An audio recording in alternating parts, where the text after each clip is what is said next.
Thanks, Becky. So I've been set up really nicely here to talk to you about converting visits to leads. Because up until this point, we've been talking about our SEO, how we're attracting, GDD, again, how we get our website to really work for us. So everything that we've been talking about is that attract phase. So a little bit about me. My name is Grainne. It's an Irish name, so a little bit difficult to pronounce when you look at it written down.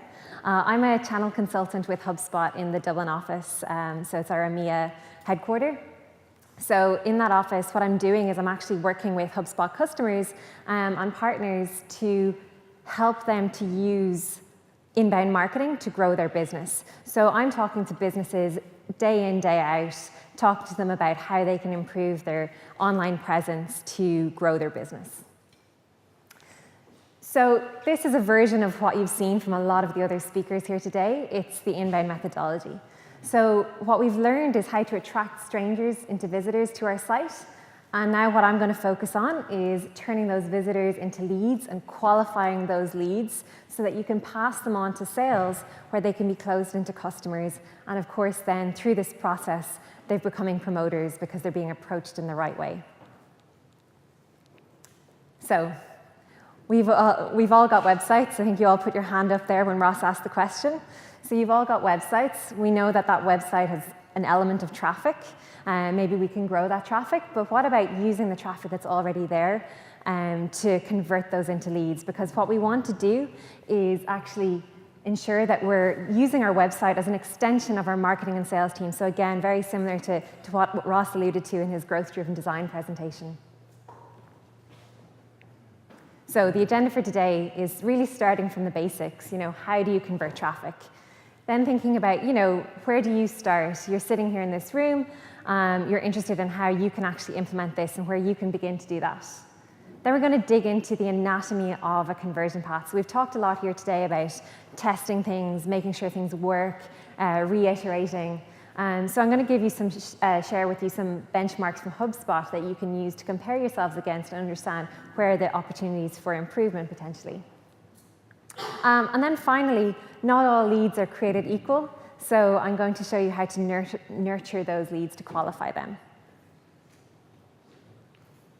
So first things first, how to convert traffic. So again, starting with the buyer persona, like a lot of other people did, the buyer persona is really the crux of everything we do here. So here I'm using Marketing Mary, who is HubSpot's persona. So she's our ideal customer, and she's who we create a lot of content for, and who we make a lot of business decisions for. So Marketing Mary, a little bit of background, is a marketing manager or director in a mid-sized business, so 20 to 200 employees typically. She typically leads a team, and she's being held more and more accountable for demonstrating ROI of marketing. So Mary obviously has a buyer's journey as well, so she doesn't have the same needs at every stage of the buyer's journey. So if we think about Mary in the awareness stage, she just knows that she has this issue, maybe a problem or an opportunity that she's identified, and she needs to investigate that a little bit. In the consideration stage, she's done her investigating and she's identified some solutions to solve that problem or to capitalize on that opportunity. And then finally, in decision stage, she's actually decided that solution or strategy that she's going to implement. So these are the kinds of questions that Mary is asking at each stage of her buyer's journey. She's wondering, in the awareness, how can I generate more leads for my sales team? Consideration, she's realized that she needs a marketing tool that's going to help her to do that and become more efficient. And then decision, she's looked at a few different platforms. She knows she's going to try HubSpot. So this is the kind of content, this is the kind of blogs that we're going to use to attract Mary to our site in the first place. And the next thing we want to do is offer her content that she's going to convert on and become a lead for us. So there's different kinds of content offers that we'll want to create for different stages of the buyer's journey as well, just like the blogs and keywords. So in awareness, we're going to keep it very top level. Things that do well with awareness stage content offers are things like ebooks, guides, maybe trend reports, something very top line that she can just digest that and learn some more information. Consideration stage then, she's really considering her situation and how she could apply that to herself. So you're doing things like maybe an ROI calculator, maybe a template for inbound marketing strategy, something like this. And then finally, in decision stage, we know that she's ready to make a decision. So we want to give her a demo or maybe request a consultation, something that's a little bit more sales ready. So if we look at what that looks like in reality, what we're doing is we've got Mary in our awareness stage. We're publishing all these different articles that are going to attract her to awareness stage. We're having her call to action, placing her call to action on that blog, and then she's clicking on that call to action to come through to her offer. So this is a HubSpot blog. It's all about managing projects, and you can see that at the end of this blog, we're coming through to this call to action that Mary would click on. That's very visual, and it's saying it's very relevant to the blog that she's been reading. It's about managing creatives. So that's really the basics of how you're going to get your visitors to turn into leads. So then thinking about where you should start. So here what I'd love you to do is just keep your own websites in mind, keep your own campaigns in mind, and really think about this for your own business. So where should you start? Well, the first place to start is just analyzing your own site. What's happening, understand what's happening on your own website at the moment. So here what we're seeing is, it's a report from HubSpot, but what we're seeing is the amount of traffic we're getting month on month, and we're seeing where that traffic is coming from. So is it coming from organic search? Is it from people searching on Google? Is it coming from social media or email marketing or PPC? So we can see that, and each different source of traffic will have a different conversion rate. And we can optimize each one of those in turn. So it's really important, first of all, to understand what your traffic looks like, where it's coming from, and what we need to focus on. The black line here then is our conversion rate. So of that traffic, how much are we actually converting into leads? And you can see here that it's just under 2%. So just to give yourselves a benchmark, if you know that you're already converting some traffic to compare yourselves against, what you want to be looking for is between 1.5 and 3% of your traffic converting into leads. That's quite a good, healthy amount of your traffic to be converting into leads. So once you've analyzed your site, the next step is to set a goal. Not just any goal, it really comes back to a lot of what everyone else has said as well. Set a really smart goal. Understand specifically how much traffic you want to increase to by when, what conversion rate you want to aim for by when. Make sure that that's realistic. And the most important thing when you're setting a SMART goal is that it's agreed by both marketing and sales. Marketing is going to have to do the work of generating that traffic, generating those leads, and then sales is going to have to take those leads and actually, close those as customers. So ensuring that you've agreed on those goals is going to be really, really important. Once you've agreed on the goals, there's a couple of things you can do straight away for like a quick win almost. So think about the individual page performances. So have a look at your most viewed pages and see what's happening on those particular pages. So for example, what you can see here is there's a lot of pages here with a lot of views, but we can see in our call to action statistics here that they're not actually converting. So why is that? Is there a call to action, first of all, on the page? Because if there isn't, put one on the page. You can see here that we have a pricing page that isn't converting anything.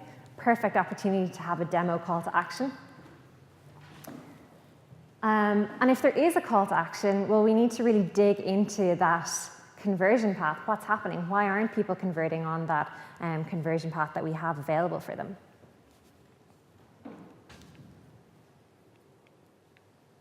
So that's what I'm going to do next. I'm going to just dig into the conversion path and really look at each element that makes it up and give you some performance benchmarks again. So again, keep your own sites in mind, keep your own performance in mind, and think about how you could go back to the office tomorrow and change things. So the anatomy of a call to action, of a conversion path, starts with your call to action. So the conversion path is really just anything that leads from your blog or your website pages through to your content offer that people are going to download and become a lead on. So you've got your call to action, you've got your landing page, you've got your form, and you've got your thank you page. So here we've got a call to action. It's the same one that we showed earlier. And it's just really visual. So that's one of the really important things about a well-designed call to action. It stands out.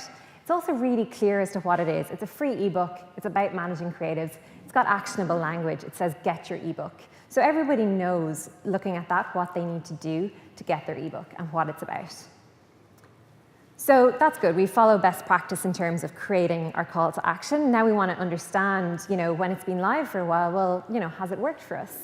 And here we can see some statistics around, how many people have actually viewed this call to action. So how many people have got to that page, scrolled down, seen the call to action. How many people have actually clicked on the call to action? So what's your click-through rate? So here, what you're looking for in a click-through rate on a call to action is about 2 to 3%.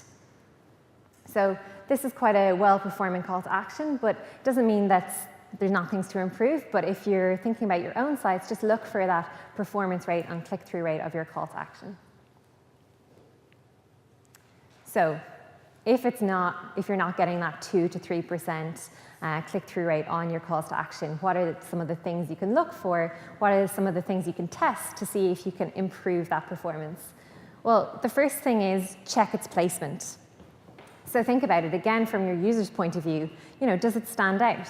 So for example, if it's on a blog post, have they read the blog and come to the bottom? However, if it's a really long blog post, maybe they never reach the bottom. Maybe it should slide in from the side. Would it be appropriate to have it on the sidebar of your blog so that it's really front and center?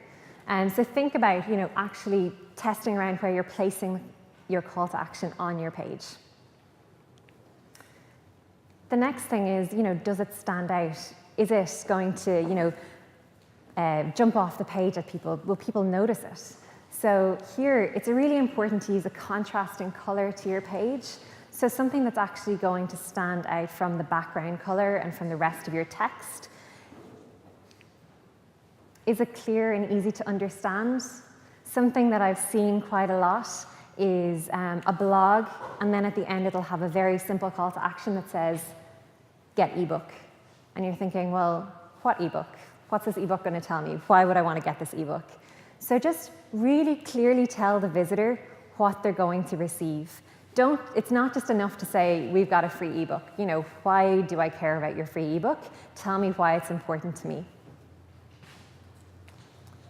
And make it action-oriented.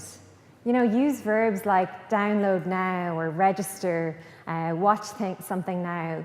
Just make it very action-oriented. They know what they need to do to get that content offer.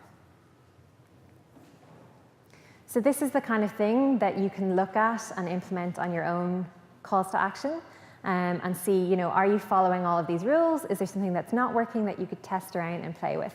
It's going to be a little bit different depending on the situation, the buyer persona, etc. So once they've clicked on our call to action, the next thing they're going to see is your landing page. So again, let's go through really the details of what a good landing page looks like. So this landing page is very simple. We know exactly what we need to do. So it's got our form on the right-hand side. It's above the fold. We don't need to scroll down to find that. It's got an image that's consistent with the image that we used in the call to action. So we know there's no ambiguity as to what we're going to get, and it has a further description. So if anyone's not fully convinced that they want this ebook, we can convince them further and tell them really why it's so useful. So again, we need to test that. So look at the views on this particular landing page, and the submission rate is almost 60%, 56%. So again, is that good or not? We don't know. So typically across all of our HubSpot customers, our benchmark performance, or what we would want to aim for, is about a 20 to 25% conversion rate on a landing page. So again, let's go through this. If it's not really getting to that rate, what should you be looking for? The first thing that I see a lot of is, just look for if your landing page has a navigation. It's a really simple thing to take away, and so that people are really focused on filling out that form. Because what we don't want to do is people come through to our landing page, they get distracted by other links on our page, and they move away from that without having filled in the form and given us their details and become a lead. So a lot of people remove the header navigation. It's a very, front of top of mind. It's easy to see. but also make sure that you're removing the footer links as well. So if there's any links in your footer, take those out as well so that people really know that they need to fill out that form. Is it consistent with the call to action? So make sure that your images and language are really, really clear and consistent with the call to action. This is particularly important in any industry where trust might be an issue. So for example, if I am on a financial website, maybe a banking website, and I click on a call to action, and I see a landing page then that looks different visually, that might trigger a little bit of distrust in my mind because I'm thinking, this is something financial, I don't really want to go there and fill out a form, give them my details. Make sure that it's consistent. It really helps to build that trust with your visitors. Think about where's your form. So I said this earlier, but make sure the form is above the fold. Make sure they don't have to work to find the form and to fill out their details to become a lead. And then think about how long your form is. So what you want to think about in general is how valuable your offer is, and then put your form length in relation to that. So people aren't going to give away more information than they need to, or more information they think your content offer is worth. So a good way to think about that is, if they're in the awareness stage, they're not incredibly bought in, so your form should be a little bit shorter. If they're in decision stage, well, you know what, they really want that demo, and you can ask them for more information. So obviously the form is a very important element of a landing page. So what I'm going to do here is just give you some more things specifically on the form. So with the form, the most important thing is that the user experience needs to balance with data collection. So as a buyer, as a visitor to your site, or as your buyer persona, it's great if I just need to give my email address and I get this great free ebook. But obviously from a marketer's perspective or a salesperson's perspective, that's not so great, because I've just given away something very valuable for very little, and I've got very little information to further qualify that lead with. So you really need to balance what you're collecting about the person with what they're willing to give you. Some really, really interesting studies by Ollie Gardner in Unbounce has found that the ideal range of the number of questions you can ask in a form is 5 to 10. So think about your awareness stage forms being about 5 fields, and thinking about your decision stage forms being up to 10 fields. So that's a good starting point to understand, what you can actually have, how much you can stretch that. He actually found that if a form has 1 field, it's going to be filled out a lot. But if it has between 1 and 3, there is likely to fill out 5 fields. So it was actually really interesting to see all of that data come together. You then need to think about what's nice to have versus what's need to have. And again, this should be a decision made between marketing and sales. So there's information that you as a marketer might need to have, and there's also information that people in sales will need to have. Then there's progressive profiling. So within HubSpot, this is something that we can do, and it's available in other tools as well. So essentially, it's allowing someone, as they're coming back to a form, we're going to remember that they've been on that form before and ask them new questions instead. So it allows us to capture some of that nice to have data that we'd like, and first of all, focusing on the need to have data. So think about, prioritizing what you want to understand about people as they come to your site and as they convert to leads, and then think about the other data that you would like to understand about them, maybe something about their motivations or their KPIs. It could be anything, but something that you would like to understand. You can use that through progressive profiling without impacting the length of your form. The next thing is, A/B test it. So it's a little bit like what I said about the CTA and the landing page, but you always want to be testing this and seeing what works. So whether you have a formal A/B testing capability, or you just make changes and test that out and see what works. It's really important to understand, how many fields is working better for you, maybe the structure of that, how things are phrased. Really do test different types of forms on your landing page.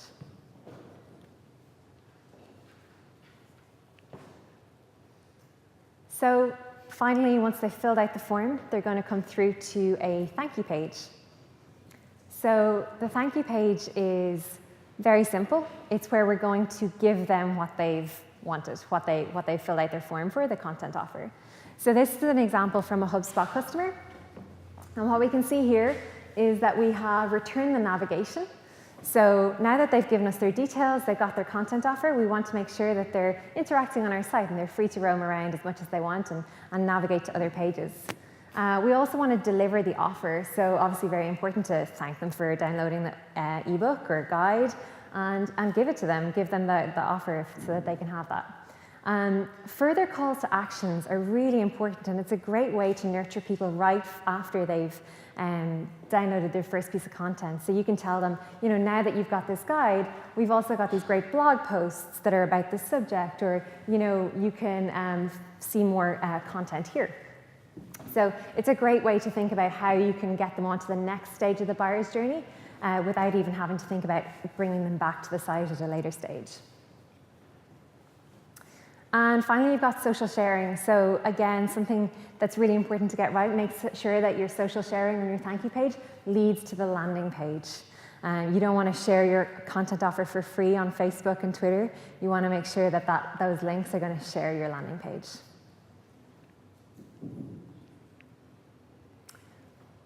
So finally, think about this. You don't want to be somebody who's ignoring all of the good ideas. You want to make sure that you're continuing to test, reevaluate, improve, and find out what works for you, because everyone's a little bit different. And actually at HubSpot, we have a little bit of a saying, and it says, success is in the flex. So we have all of our best practices, we have our benchmarks, but we also understand that for every benchmark, there's an exception, there's an outlier, and we want to make sure that we understand what works for us too. So once you've got your leads in, not all leads are created equal. We want to make sure that we are nurturing our leads. So some research done a while ago says that 50% of leads are qualified, but they're not yet ready to buy. So what does that mean? Well, it means a little bit like if you're in the awareness stage and you're a lead, you've just got that awareness stage problem. You've just got that symptom of a problem or an opportunity. You're not yet ready to buy. So an analogy that I hear being used quite a lot is it's like meeting someone in a bar and asking them to marry you. They're just not ready. The beauty of knowing who your persona is and having content created for them is that you can collect all of that data and understand what people want and offer them relevant, personalized content. So through our data collection and through the forms that people have filled out, we should be able to know what buyer persona they are. So here we've got 3 buyer personas from HubSpot. We've got Owner Ollie, Marketing Mary, and Enterprise Aaron. From the answers they've given us in their forms, we know what persona they are. So that's step number 1. We know who they are and what their general concerns are. Depending on what they've downloaded, whether it was an ebook or a webinar, well, now we know the stage of their buyer's journey. So now we know that Marketing Mary is in consideration stage, for example.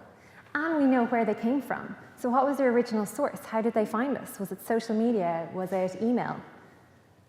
So we have a lot of data to use, and this is something that we should be using if we're not already. Something that I see a lot is that people do a great job of lead capturing, data capturing, and then they send a newsletter, blanket newsletter, to every single one of their contacts. That's such a missed opportunity, because what they're doing is they're just sending generic content when they have that opportunity to offer really good content to people at every stage.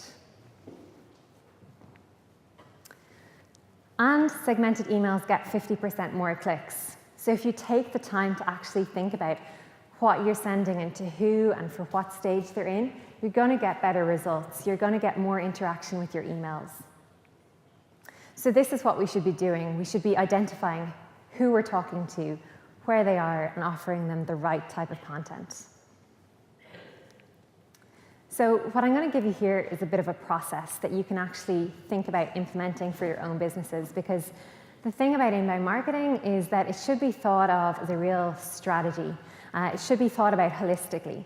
And you want to make sure that you're making these kinds of, building these processes to make it very easy. Once you've got a process in place, it's not going to be a mystery as to maybe why something's not working. You can really dive into that and understand what's not working and where. So if we've built our awareness stage ebook, our piece of content for Marketing Mary in the awareness stage, and we know that people who download that are Marketing Marys, well, we can now create a list of all of those people. So we know that we've got our buyer persona in the awareness stage. Not very bought in, but still a qualified lead because she's our buyer persona. The next thing we want to do is we want to set up workflow automation, some sort of email automation where we can then deliver her content on a specified basis that will bring her through to the next stage of the buyer's journey. So this is something that you can plan out in advance and make sure that, for everybody who's in that awareness stage, you've got content that you're going to send them out, following up from that at a regular basis. And that all of those emails are going to lead them to download your consideration stage offer. So in this case, it's a webinar. Now, for everybody who downloads our consideration stage offer out of that workflow, we know that they are a consideration stage Marketing Mary. They're more qualified, and we can identify those as marketing qualified leads, and they can be prioritized over our awareness stage leads. Again, we don't want to leave it at marketing qualified leads. We want to help sales and further qualify them if possible, and we want to send them further emails and further content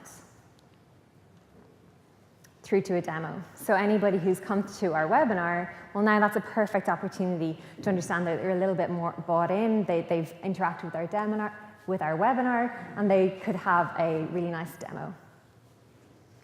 So anybody who's downloaded our demo, well, now they're more of a sales qualified lead. And we want to be sending emails, internal emails, to somebody in sales who's going to be responsible for reaching out to this Marketing Mary and actually giving her that demo.